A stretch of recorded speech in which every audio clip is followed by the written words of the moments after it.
కర్నూలు జిల్లా కోడుమూరు నియోజకవర్గంలో టీడీపీకి షాక్ తగిలింది. కంపాడు గ్రామంలో టీడీపీకి చెందిన వందలాది కుటుంబాలు వైఎస్ఆర్సీపీలో చేరిపోయే కూటమి విధానాలు నచ్చకే టీడీపీని వీడినట్లు వైఎస్ఆర్సీపీలో చేరిన టీడీపీ నేతలు తెలిపారు. ఇచ్చిన హామీలను నెరవేర్చకపోవడంతో పాటు చంద్రబాబు పాలనలో రైతులు తీవ్ర ఇబ్బందులు పడుతున్నారని చెప్పారు. ఇదే అంశానికి సంబంధించి మరింత సమాచారం మా ప్రతినిధి లోకేష్ అందిస్తారు.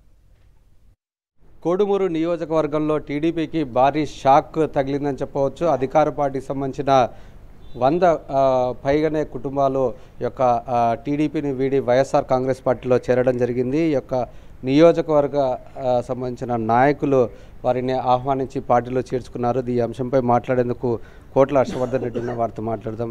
ఎలా చూడొచ్చు అంటారు? ఈరోజు చూసుకున్నట్లయితే అధికార పార్టీకి సంబంధించిన నాయకులు కార్యకర్తలు ఈరోజు పెద్ద ఎత్తున వైసీపీలో చేరుతున్నారు. ఎందుకంటారు? కేవలం ఈ తెలుగుదేశం పార్టీ యొక్క ప్రజా వ్యతిరేక విధానాలు ఏవైతే ఉన్నాయో, అదేవిధంగా ఈ వైఎస్ఆర్ కాంగ్రెస్ పార్టీ యొక్క పాతవి జగన్మోహన్ రెడ్డి గారు అధికారంలో ఉన్నప్పుడు చేసినటువంటి సంక్షేమ కార్యక్రమాలు ఏవైతే ఉన్నాయో ఇవన్నీ కూడా ఈరోజు ప్రతి ఒక్కరు కూడా బేరీజ్ వేసుకుంటున్నారు. అదేవిధంగా ఈరోజు పార్టీలో చేరినటువంటి దాదాపు 100-150 కుటుంబాలు 120 కుటుంబాలు మొదటి నుంచి కూడా టీడీపీకి సపోర్ట్ చేసేవి.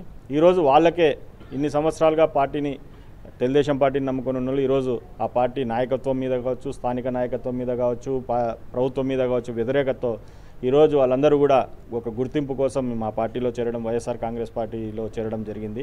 వాళ్ళందరినీ కూడా మేము పార్టీలోకి ఆహ్వానిస్తున్నాము. రాబోయే కాలంలో ఏదైనా కూడా వాళ్ళకి తగిన గుర్తింపుని ఇస్తాము. అదేవిధంగా ప్రభుత్వం వచ్చేది జగన్మోహన్ రెడ్డి గారి ప్రభుత్వమే. ఆ ప్రభుత్వంలో వీళ్ళకు సముచితమైన స్థానాన్ని కూడా కల్పించి వీళ్ళకు గుర్తింపు తీసుకొస్తాము.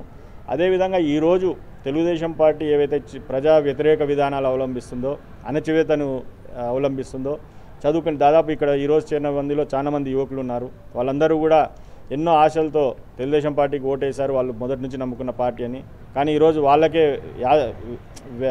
ఒక నెగిటివిటీ అనేది వాళ్ళలోనే వచ్చింది. నిజంగా ఇదంతా కూడా ప్రతి ఒక్క ప్రజల్లో కూడా ఉంది, న్యూట్రల్ పీపుల్లో కూడా ఇదంతా వ్యతిరేకత ఉంది. రాబోయే కాలంలో ఇంకా ఈ నియోజకవర్గంలో చాలా చేరికలు కూడా ఉన్నాయి. ఎందుకంటే ఈ తెలుగుదేశం పార్టీ వాళ్ళు ఇప్పుడు కూడా ఈరోజు గడిచిన 3 రోజులుగా వీళ్ళు రావాలని ప్రయత్నం చేస్తున్నారు. అయినప్పటికీ స్థానిక నాయకులు అందరూ కూడా మీరు పోవద్దండి, ప్రలోభాలకు గురి చేసినా కూడా వాళ్ళన్నింటినీ బేతకాదారు చేసి మాతో పాటు జగన్మోహన్ రెడ్డి గారితో పాటు ప్రయాణం చేయడం ఉద్దేశంతో నిర్ణయించుకొని ఈరోజు మా పార్టీలో చేరడం నిజంగా సంతోషించదగ్గం. వాళ్ళందరినీ కూడా పార్టీలోకి ఆహ్వానిస్తూ ఉన్నాం. ఏంటంటారు? అంటే ప్రజా వ్యతిరేక విధానానికి వ్యతిరేకిస్తూ ఈరోజు టీడీపీ నుండి వైసీపీలో చేరుతున్నారా, లేదా ఇతర కారణాలు ఏమైనా ఉన్నాయంటారా? కారణాలు ఏం లేవు. ఒకటే మాట, జగన్మోహన్ రెడ్డి మీద అభిమానం, చేసినటువంటి పనులను ప్రజలు మర్చిపోలేదు. చంద్రబాబు నాయుడు ఏదైతే చెప్పినాడో ఆ మోసపోయినామన్న విషయాన్ని తొందరలోనే తెలుసుకున్నారు ప్రజలందరూ. యాసరికి వచ్చింది విని మాటలు 3 సార్లు చెప్పినారు. ఏమి ఇచ్చింది లేదు, ఉల్లిగడ్డ రైతులకు ఇచ్చింది లేదు, పథకాలు ఇచ్చింది లేదు, ఏం లేదు. ఒకటే ఊరికే అట్లా తగిలిచ్చి వదిలేసినాడు. ప్రజలు కనుక్కున్నారు. మొత్తం మీద ఈ యొక్క కూటమి ప్రభుత్వంలో ప్రజల సమస్యలు అయితే పూర్తి స్థాయిలో గాలికి వదిలేశారు. కాబట్టి ఖచ్చితంగా రాబో రోజుల్లో వైఎస్ జగన్మోహన్ రెడ్డి మరొకసారి ముఖ్యమంత్రి అవుతారంటూ వీరు ఆశాభావం వ్యక్తం చేస్తున్న పరిస్థితి. కెమెరామెన్ శేఖర్తో లోకేష్, సాక్షి టీవీ, కర్నూలు జిల్లా.